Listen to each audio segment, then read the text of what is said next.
이름으로 기원합니다. 아멘. 오늘 하나님의 말씀 함께 나누는데요. 오늘 말씀은 여호수아 15번째 시간입니다. 말씀의 제목은 정체성이 흔들리면 정체된다 라는 말씀입니다. 여러분, 우리가 이 정체에 대한 이야기들을 같이 나누면 자신의 정체를 숨기는 사람, 바로 그 사람을 스파이라고 이야기를 합니다. 그러니까 자신의 정체를 감추고 어떠한 의도와 목적을 가지고 이렇게 침투한 사람, 바로 그 사람을 스파이라고 이야기를 합니다. 여러분, 각 산업 스파이라고 하는 말을 들어보셨지만 기업 안에도 그렇게 어떤 특정 목적을 가지고 정보나 거기에 있는 계획들을 빼내는 일들, 바로 그러한 일들 안에 내가 이 안에 구성원인 것처럼 그렇게 비춰져 있고 그렇게 함께 하는 것 같지만 결국은 다른 목적 안에 모여 있는 경우들이 있는 겁니다. 신앙 안에서도 신앙의 스파이들이 있습니다. 대표적으로 이단들이 그렇습니다. 아닌 것처럼 얘기하고 나도 너희와 한 가족이라고 이야기를 하고 한 구성원이라고 하지만 그 안에서 다른 목적을 가지고 있습니다. 신앙을 이탈시킬 목적, 그리고 공동체를 깰 목적. 그래서 이 모든 일들을 통해서 궁극적으로는 다른 신을 섬기게 하는 목적을 가지는 그러한 일들을 펼쳐가는 신앙적 그렇게 스파이들이 있습니다.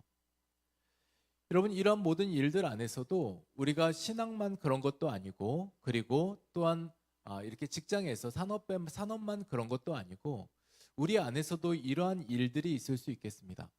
그러니까 어떠한 그곳의 그 공간 안에 있지만 우리가 그러한 목적의 정체성을 잃어버리면 어느 순간 우리가 손님처럼 와 있는 경우들이 있습니다. 여러분, 교회에 오셨을 때 이렇게 그리스도인이고 우리가 또한 하늘 비전의 각 구성원들이고, 그리고 또 믿는 믿음의 신자들이고, 그리고 교회 안에서 등록된 등록교인들입니다. 그런데 교회를 오시면 왠지 내가 손님처럼 여겨질 때들이 있는 경우들이 있을 겁니다. 교회가 오면 왠지 낯설고, 그리고 이 시간들을 어찌 보면 내가 이 시간을 좀 그냥 버티고 가야 되나 라는 생각을 들 때들도 있을 겁니다. 여러분, 분명히 우리가 같은 시간들을 주어지고 같은 시간 안에서 예배를 드리고 있습니다. 똑같은 누구에게나 같은 시간들입니다. 그런데 손님처럼 와 있는 분들은 이 손님의 마음들을 가지고 이 시간에 빨리 이것을 지나가기를 바라는 마음, 그리고 같은 시간 안에서도 왠지 내가 불편한 자리에 와 있는 것처럼, 와 죽는 것처럼 그렇게 생각하는 경우들이 있습니다. 여러분, 그리스도인이지만 손님처럼 와 있다라고 하는 것만큼 또 가슴 아픈 현실도 없는 것 같습니다.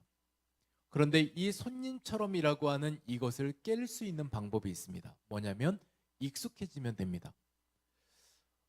우리가 생각해 보겠습니다. 여러분, 잠깐 생각해 보겠습니다. 이렇게 뼈가 골절이 됐습니다. 그러면 한 번 병원 가면 나을까요? 10번 병원 가면 더 잘 나을까요? 근데 10번 병원 가면 더 잘 낫습니다.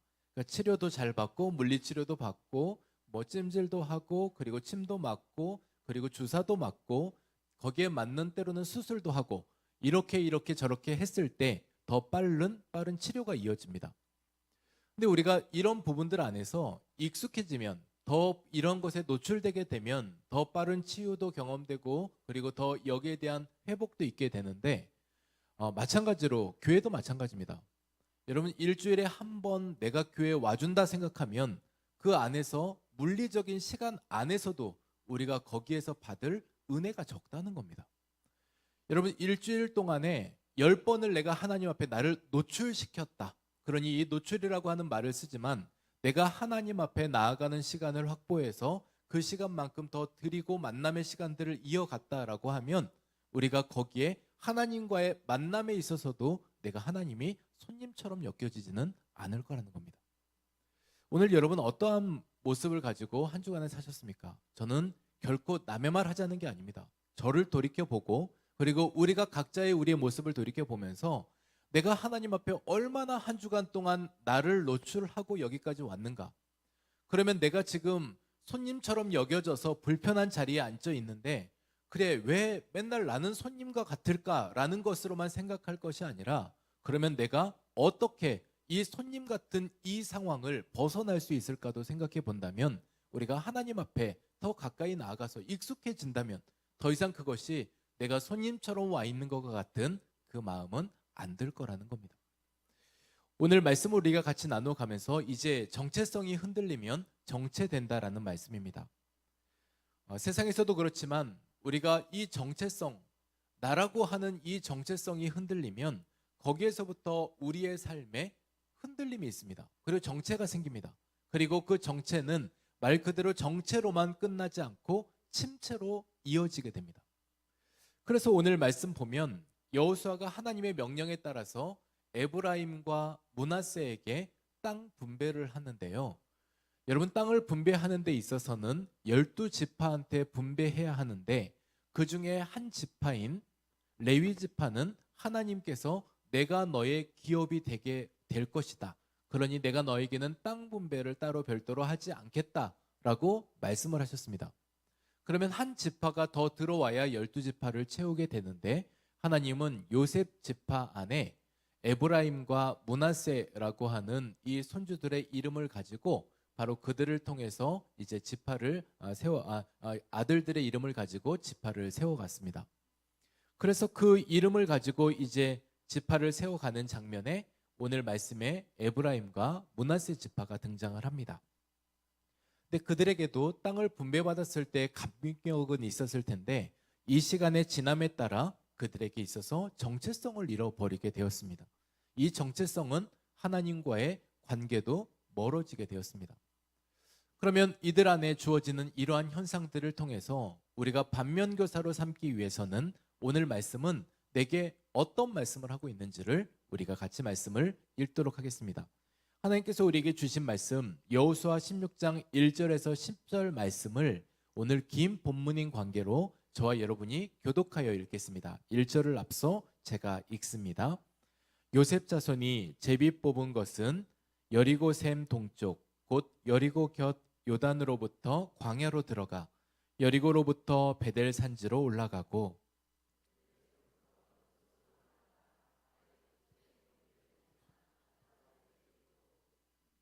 서쪽으로 내려가서 야블렛 족속의 경계와 아래 베토론과 게세레까지 이르고 그곳 그 끝은 바다라.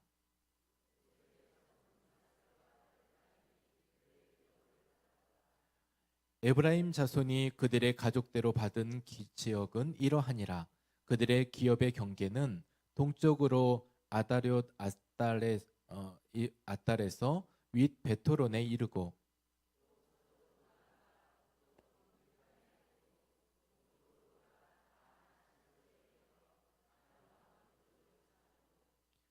야노아에서부터 아다롯과 나아라로 내려가 여리고를 만나서 요단으로 나아가고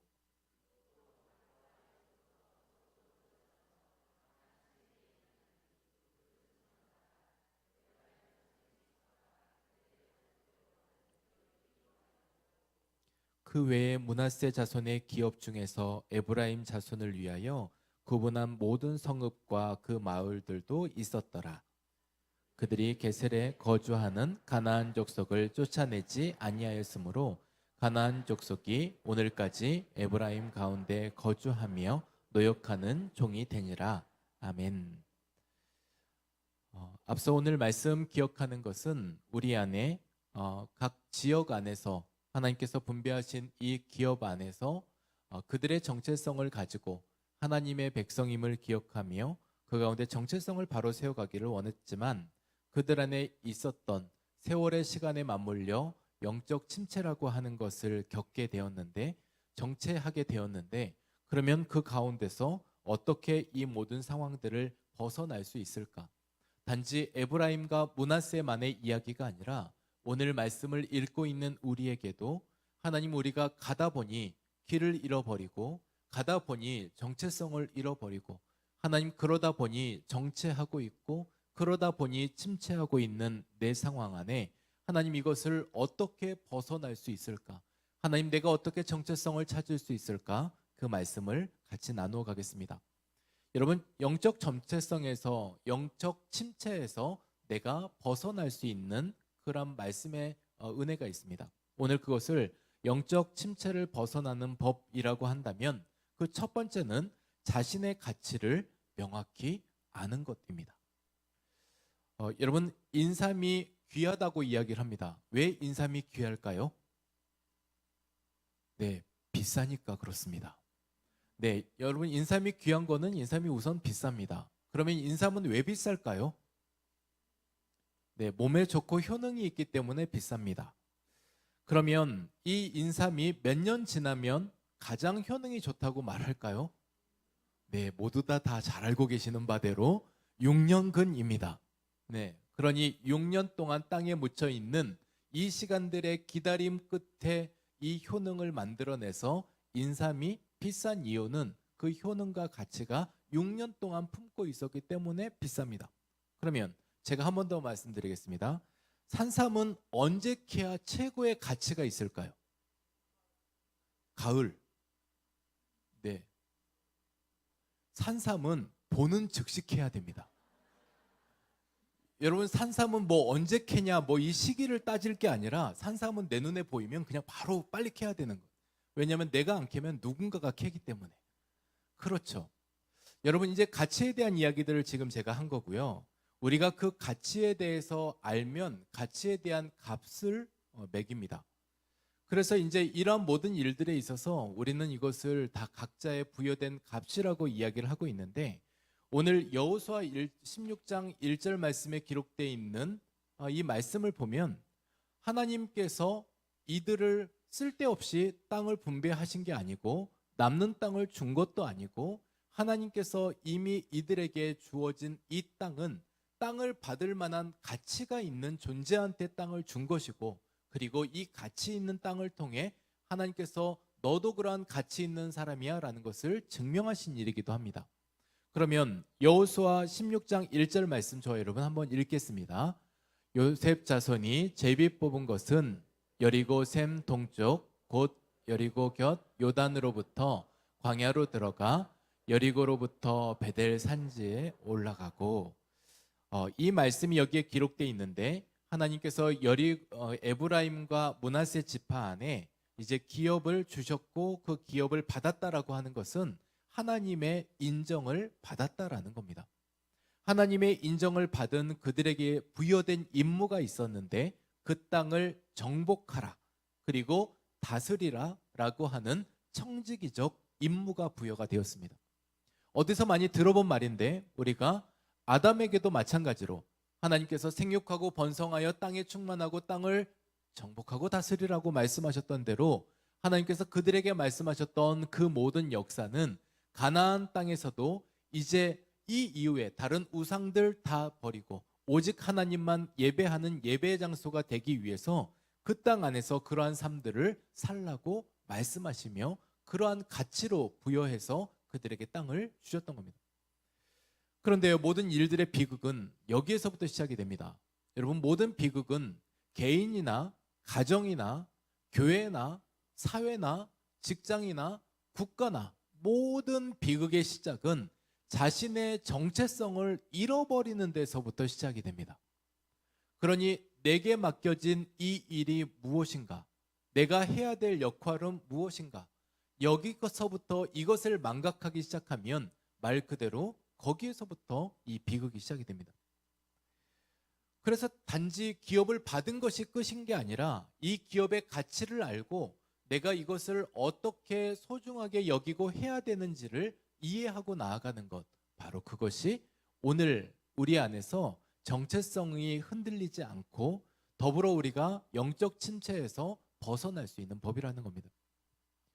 여러분, 사람은 자신을 과소평가할 때들이 있습니다. 물론 과대평가할 때도 있습니다. 심리학자들이 연구한 끝에 이러한 효과가 있다라고 했고, 다닝크루거라고 하는 말을 썼습니다. 그러니 이 다닝크루거 효과라고 하면 어떤 사람은 자신을 크게 보고 또 어떤 사람은 자신을 작게 여겨서 과대평가를 하기도 하고 과소평가를 하기도 한다는 겁니다. 그런데 이러한 일들이 있는 사람들의 특징을 보면 자기 자신을 잘 모른다는 거예요. 그래서 거기에서부터 시작해서 이 사람들의 특징 중에 한 가지가 뭐냐면 핑계와 비교가 있습니다. 그러니 핑계와 비교가 있다는 것은 나란 존재를 잘 모르기 때문에 비교의 대상을 남으로 삼은 겁니다. 그래서 내가 내 일이 잘 안 되면 저 사람 때문에 내가 안 됐다라고 이야기를 합니다. 내가 저 사람 때문에 시험 들었다라고 얘기하고 저 사람 때문에 신앙생활 안 할 거라고 얘기합니다. 그러니 모든 일들의 기준은 남한테 맞춰져 있는 겁니다. 또 다른 것 한 가지, 비교도 마찬가지입니다. 비교하기 시작해서 내가 저 사람보다 우위에 있게 되면 나는 우월감을 갖습니다. 내가 저 사람보다 상대적으로 또 열등한 마음들이 있으면 열등감을 갖습니다. 이러한 일들에 있어서 내 자신의 가치를 모르니까 자꾸 남의 가치와 비교해서 나란 존재를 평가해 가기 시작한 겁니다. 이 가치에 대한 이야기들을 잠시 좀 이야기를 해보면, 제가 이 가치에 대한 예화를 좀 찾고 싶었는데 주중에 잘 찾지를 못했습니다.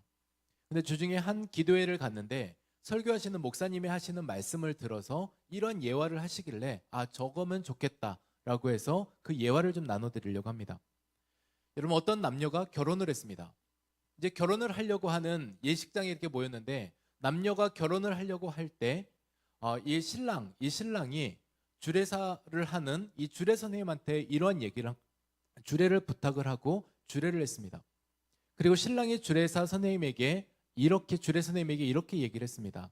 얼마의 사례를 하면 좋을까요? 주례 선생님께 얼마를 드리면 될까요? 라고 하니까 주례 선생님도 마땅히 얼마 달라고 얘기하기는 뭐하고, 그러니 이렇게 얘기를 했답니다. 신랑이 신부를 사랑한다고 생각하는 만큼 줘라. 그러니까 신랑이 신부를 사랑하는 만큼 나한테 줘라 라고 얘기를 했습니다.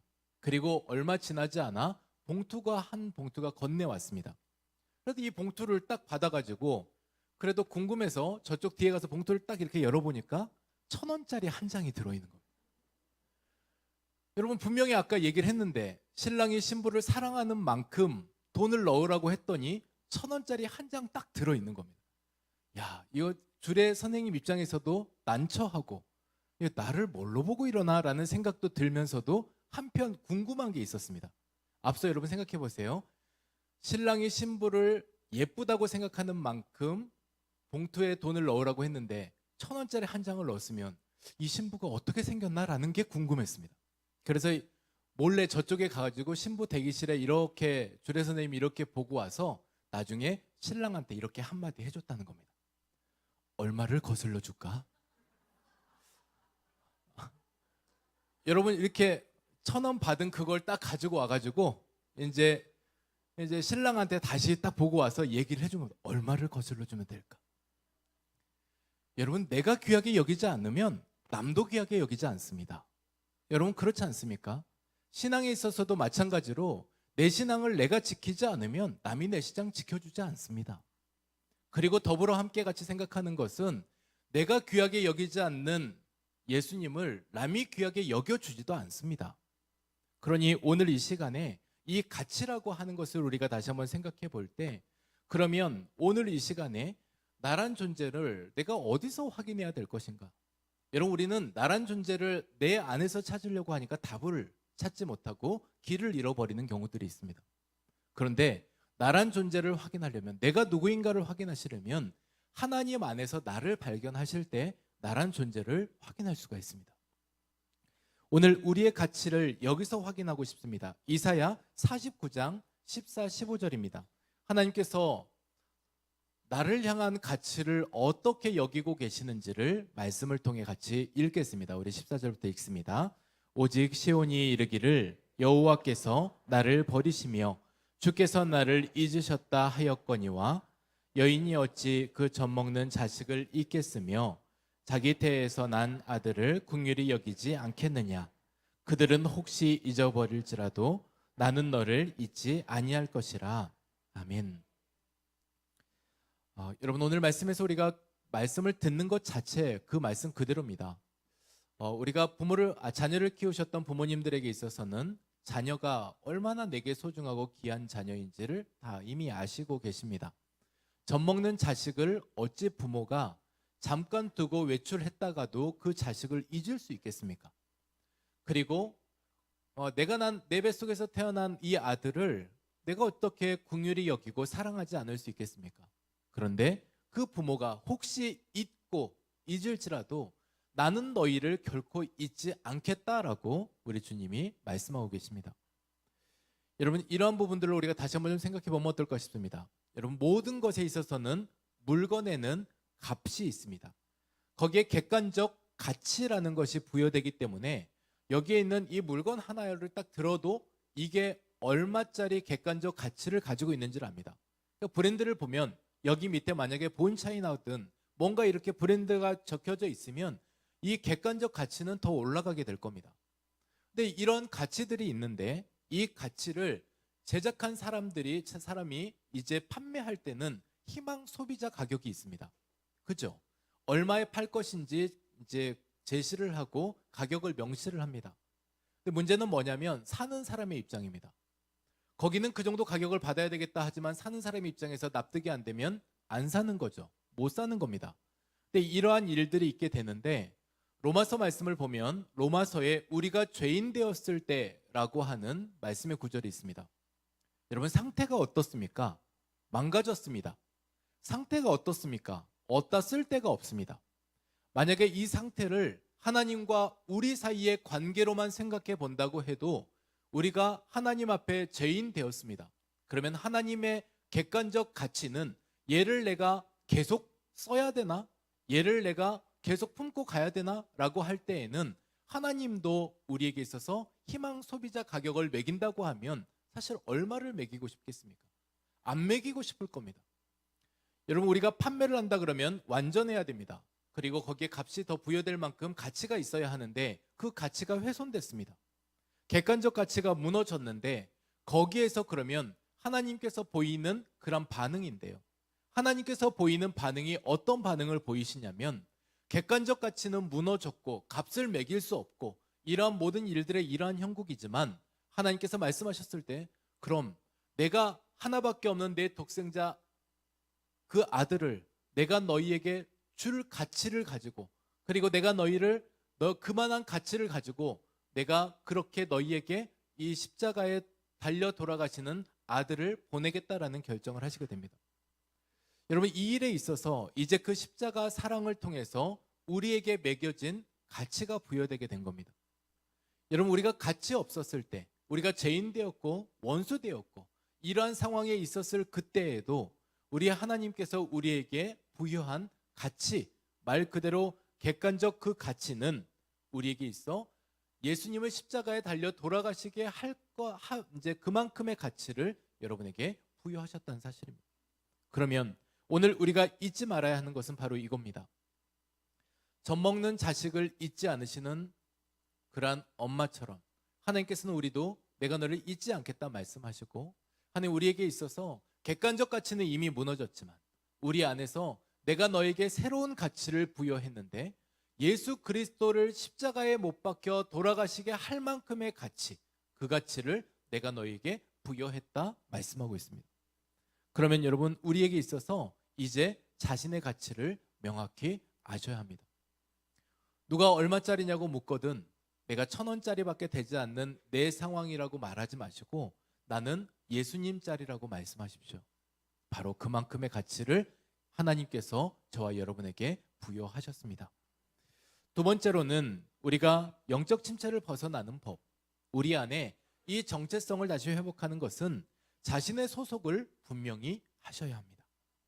여러분, 자신의 소속을 분명히 해야 하는데 에브라임 지파는 하나님의 자녀 백성이라고 하는 그러한 시작을 가지고 시작을 했습니다. 그런데 가나안 족속을 완전히 몰아내지 않았습니다. 그들과 타협하기 시작했습니다. 만약에 가나안이 세상이라면 세상과 타협점을 찾기 시작을 했다는 겁니다. 여러분, 여호수아 16장 10절 말씀을 우리가 말씀 같이 읽겠습니다. 끝절 말씀입니다. 앞에 부분만 우리가 말씀으로 같이 읽겠습니다. 그들이 게셀에 거주하는 가나안 족속을 쫓아내지 아니하였으므로. 아멘. 여러분, 오늘 말씀을 읽을 때 좀 이상한 부분 없으십니까? 여러분, 여기에 쫓아내지 못한 것과 안 한 것은 엄밀히 다릅니다. 여러분, 그렇죠? 쫓아내지 못한 것은 내가 해봐도 안 돼서 쫓아내지 못할 때들에 하는 말이 못했다라는 말을 쓸 수 있겠습니다. 그런데 쫓아내지 않았다라고 하는 것은 뭔가 다른 의도가 있습니다. 내가 그리하지 않았을 때 나에게 있는 또 다른 어떤 것이 주어지기 때문에, 그래서 가나안 족속을 쫓아내지 않고 그들에게 있어서 받은 것들이 있습니다. 바로 그들이 가나안 땅 안에서 살면서 에브라임 지파 안에 종으로 자처해서 종이 되어 주었던 겁니다. 여러분, 이들은 얼마나 종의 삶이 고달프기도 하지만 주인의 삶이 편한지를 이미 보고 알고 있었습니다. 애굽에 살 때 자신들이 종으로 살았죠. 430년 동안 종으로 살았습니다. 이 삶을 사는 동안에 고달픈 삶을 살았지만 나도 단 하루라도 좋으니 저 주인의 삶을 살았으면 좋겠다라는 것을 꿈꾸고 살았을 겁니다. 내 손에 물 안 묻혀도 되고요. 내가 수고해서 일을 안 해도 되고요. 이 모든 일들은 꿈만 같은 일입니다. 그런데 이 모든 일들에 있어서 이제 자신들의 앞에 누릴 수 있는 기회가 찾아왔습니다. 그때 하나님의 약속을 어기게 되었습니다. 그때 쫓아내지 않는 결정을 스스로 하게 되었습니다. 여러분, 성경에 보면 이런 문구들이 있습니다. 열왕기 상하에 보면 자주 나오는 말씀인데, 또 여호와의 목전에서 이스라엘이 악을 행하였으므로. 여러분, 또 이스라엘이 여호와의 목전에서라고 하는 이 또는 예전에도 그렇게 하더니 지금도 그렇게 한다라고 하는 말 뜻을 가지고 있는 겁니다. 그러니 그들은 그때에도 반역을 일삼았고, 그들은 그때에도 실패했고, 그때에도 하나님 마음에 대못을 박았고, 그러한 일들을 행해왔다라고 하는 것에 실패의 연속의 슬픈 과거에 대한 이야기들을, 그리고 현재에 대한 이야기들을 하고 있습니다. 반대로 성경에 또 선을 행하였으므로, 또 여호와의 목전에 선을 행하였으므로 라고 하는 이 구절은 성경 어디를 보셔도 단 한 구절도 없습니다. 여러분, 성경 어디를 보셔도 또 이스라엘 백성이 여호와의 목전에서 선을 행했다라고 하며 이전에 그리 했던 일들을, 좋은 일들을 또 이어서 했다라는 구절이 없다는 겁니다. 그러면요, 여러분, 저와 여러분은 그렇게, 우리는 항상 그렇게 연약한 존재들입니다. 이 연약한 존재라서 우리가 확인해야 될 것은, 또 끊임없이 확인해야 될 것은 내 위치, 내 소속을 확인해 가셔야 합니다. 제가 일전에 한번 들려드렸던 이야기인데, 박쥐 이야기입니다. 여러분, 하루는 쥐와 그리고 새가 서로 싸움이 일어났습니다. 쥐가 새를 보면서 항상 이렇게 이야기를 합니다. 쟤네들은 교만해가지고 높은 곳에서 낮은 우리를 내려다보고 항상 저렇게 교만하다고 그렇게 비난했습니다. 그러면서 또 새들이 쥐를 볼 때는, 야, 쟤네들은 항상 저렇게 음탕하고 음침해가지고 빛 가운데 걸지 않고 항상 저렇게 어둠 가운데 숨어 다니고 오물 뒤집어 쓰며 먹고 있고, 쟤네들은 참 그렇다라는 이야기로 서로 간에 비난을 했습니다. 이것은 걷잡을 수 없는 싸움이 되어서 어느 날 급기야 대형 전쟁이 일어나게 되었습니다. 그 전쟁이 일어나게 되는데, 이 가운데서 갑자기 박쥐가 딱 서서 있다가, 야, 내가 어디를 서게 되면, 어느 편에 가게 되면 이후에 내 삶이 편할까라는 고민을 했습니다. 그런 고민을 하던 끝에 갑자기 새의 진영이 확 밀려오면서 이제 새가 곧 막 승리할 것 같습니다. 그랬더니 이것을 보고 있던 박쥐가 갑자기 잘 쓰지도 못하고 날지도 못하는 날개를 쫙 들더니, 나 새야 이러면서 새 진영의 옆에 딱 붙어 섰습니다. 그러다 보니 갑자기 저쪽에서 전세가 역전이 돼서 갑자기 쥐들이 막 몰려오게 된 겁니다. 그러면서 어느 순간 이제 쥐들이 곧 승리하게 될 그러한 최종 목적지까지 다다르게 되었습니다. 박쥐가 이러다가는 큰일 나겠다 싶었습니다. 다시 쥐의 대장을 찾아갔습니다. 그리고 얼굴을 딱 들이밀면서, 야, 내 면상을 봐라, 내 얼굴을 봐라, 딱 쥐잖아, 나는 쥐야, 이러면서 쥐의 진영에 딱 들어가 앉아 있었습니다. 그러던 중에 갑자기 쥐와 새의 대장이 한자리에 협상 테이블에 앉아서, 야, 우리 언제까지 이렇게 싸울 거냐, 우리 이 싸움을 그만하고 서로의 유익을 위해서 도울 구실을 좀 찾으며 해보자 라고 하며 협상을 요청을 했습니다. 그리고 협상이 이루어졌습니다. 그때 이 박쥐가 설 곳을 잃게 되었습니다. 쥐도 아니고 새도 아닌 이 박쥐가 설 곳을 잃게 되면서 그 동네에서 쫓겨나게 된 겁니다. 그리고 나서 이 박쥐가 어디도 가지 못하고 동굴로 들어가서 그날부터 살았다는 겁니다. 여러분, 이 소속을 분명히 하지 않으면 이러한 일들이 있게 된다는 이야기들입니다. 여러분, 단지 우리가 우와 같은 이야기로 같이 이렇게 말씀을 나누어 가지만 이미 우리 안에 주어진 소속이 있습니다. 여러분, 그 소속은 우리가 이렇게 어떠한 예식 안에도 드러나게 되는데 그 예식이 다름 아닌 세례입니다. 여러분, 우리가 하나님께서 나는 죽고 나는 이제 이 이후로 예수님을 위해서만 살겠습니다 라고 하는 이 예식에 참여케 하셔서 우리는 그 예식을 참여함으로써 나는 하나님의 백성입니다 라고 하는 선언과 선포를 하게 되었던 겁니다.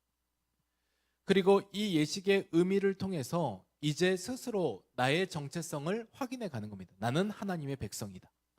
나는 이제 이후로 하나님을 위해 살겠다. 그래서 이 세례는 고백이고 선포이고 내 정체성을 분명히 하는 예식이라는 겁니다. 우리는 이 세례를 내가 그리스도인이 되는 것, 그것으로 하여금 일생에 한 번 받는 것으로 생각하지만 오늘 이 세례의 의미가 나의 정체성을 담고 있다면 우리는 날마다 이 영적 세례를 받으셔야 합니다. 그리고 로마서 6장 4절 말씀에 기록되어 있는 것처럼 오늘 이 말씀은 우리에게 이러한 의미로 전해지고 있습니다. 너희가 이제 이 이후에 우리로 또한 새 생명 가운데로 행하게 하려 하심이라. 하나님께서 우리에게 주시는 목적은 이제 그러한 세례의 참여를 통해서 새 생명 가운데 행하며 살아갈 수 있는 그 소속감을 우리에게 주시기 위함이다 말씀하고 있습니다. 그래서 이제부터는 나는 하나님 편에 소속되었습니다. 하나님께 나는 위탁하겠습니다. 그리고 하나님의 사람입니다. 나는 하늘의 시민권을 가진 사람입니다 라고 하는 그러한 새로운 소속과 새로운 그러한 삶에 대한 선포가 이어진 것, 바로 그것이 세례, 이 자리라는 겁니다. 여러분, 우리에게 있어서 세례는 단 한 번 받고 끝나는 것이 아니라 우리가 날마다 이렇게 소속감을 확인하며 하나님의 자녀로 우리가 확인해 가야 되는 이 자리에 서야 되는 것입니다. 오늘 이제 이 말씀 드리고 말씀을 마치려고 합니다. 여러분, 우리가 정체성이 흔들리면 정체됩니다. 정체성을 잃어버리면 그럴 수밖에 없습니다. 근데 우리가 이 정체성에 있어서 이 땅에 우리가 살아가고 있는데, 하나님께서 부여된 땅 가운데 우리가 살아가고 있는데 우리는 무엇을 실현하며 살고 있는가? 여러분, 우리는 자아 실현을 위해서 사는 사람이 아닙니다. 우리는 그리스도를 실현하기 위해서 살아내는 사람들입니다.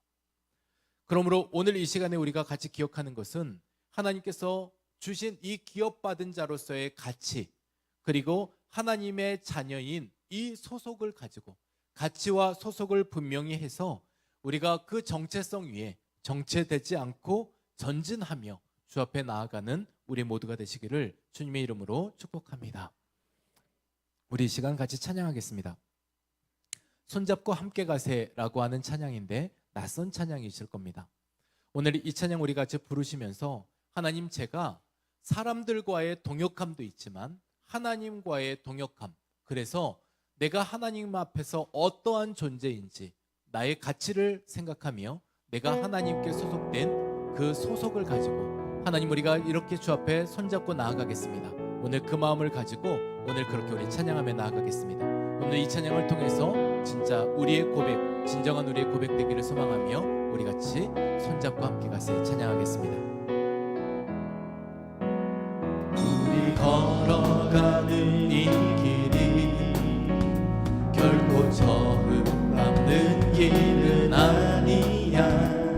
수천 년 동안 온 땅 곳곳에서 주님 따르는 적 있으니 우리 걸어가는 이 길이 낯설고 두려워 보일지라도 삶의 무게를 뚫고 흘러 들어오는 주님 그 아래 생명을 봐.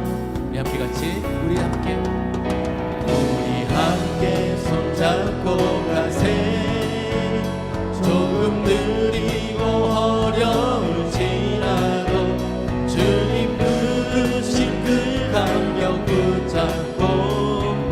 손잡고 함께 가세. 우리 함께 손잡고 가세. 때론 버리고 힘겨울지라도 주님 부르실 그날을 향하여 손잡고 함께. 우리 다시 처음으로 찬양하겠습니다. 우리 걸어가는 이 길이 결코 없는 길은 아니야. 수천 년 동안 못난 곳곳에서 주님 따른 흔적 있으니 우리 걸어가는 이 길이 낯설고 두려워 보일지라도 삶의 무게를 뚫고 흘러들어오는 주님 부활의 생명을 봐. 우리 함께 손잡고 손잡고 가세. 조금 느리고 어려울지라도 주님 부르신 그 감격 붙잡고 손잡고 함께 가세. 우리 함께 손잡고 가세. 때론 거리고 힘겨울지라도 주님 부르실 그날을 향하여 손잡고 함께 가세. 여러분, 이 시간 우리 옆에 있는 분들과 함께 손을 잡으실 수 있는 분들은 같이 손을 한번 좀 잡아보셨으면 좋겠습니다. 함께 우리가 함께하는 동역자들입니다. 더불어 이 시간에 우리 주님의 손을 잡고 함께 걸어가는 그 시간, 우리가 주께서 나를 부르심의 그 감격을 기억하며 하나님 부르실 그 날을 기억하며 하나님 우리가 나의 가치를 가지고 하나님 나의 소속을 분명히 하며 주님 제가 그렇게 살아가겠습니다. 오늘 그 마음들을 가지고 오늘 이 찬양 함께 같이 고백하며 나아가겠습니다. 우리 함께 손잡고 가세요. 우리 같이 기억하며 함께 찬양하며 나아갑니다. 같이 찬양하며 나아가십시다. 우리 함께 손잡고 손잡고 가세. 조금 느리고 어려울지라도 주님 부르신 그 감격 붙잡고 손잡고 함께 가세. 우리 함께 손잡고 가세.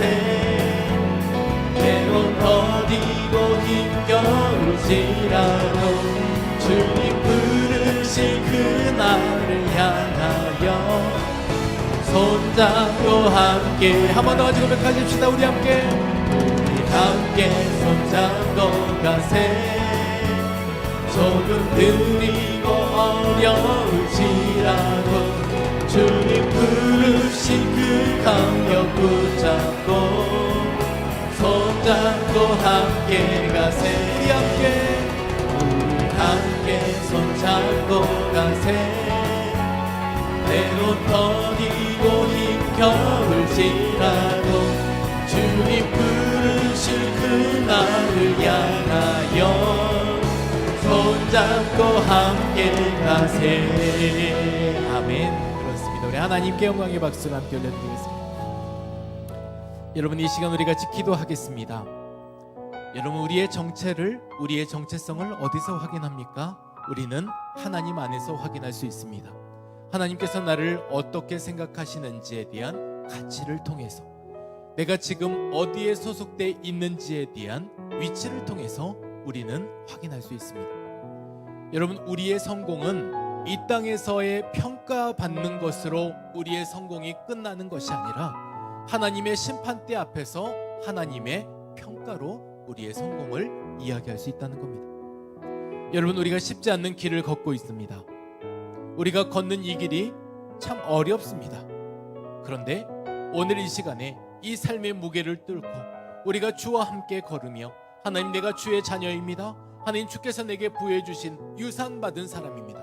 오늘 그런 마음들로 살아갈 때 하나님, 우리가 이 모든 일에서 나를 부르신 그 감격을 가지고 하나님, 주님께서 나를 부르실 그 날을 향하여서 하나님, 이제 우리가 함께 동역하고 하나님과 손잡고 가겠습니다. 오늘 이 기도를 우리가 하기를 소망합니다. 여러분, 오늘 하나님 안에서 여러분의 가치를 기억하십시오. 그리고 하나님 안에서 여러분의 위치를 기억하셔서 여러분이 어디에 소속되어 있는지를 분명히 기억하며 우리가 거룩한 교회로 다시 세상 속으로 나아가는 우리 되기를 소망합니다. 우리 주여 한번 부르시고 함께 같이 기도함으로 나아가겠습니다. 주여, 하나님 오늘 우리가 주 앞에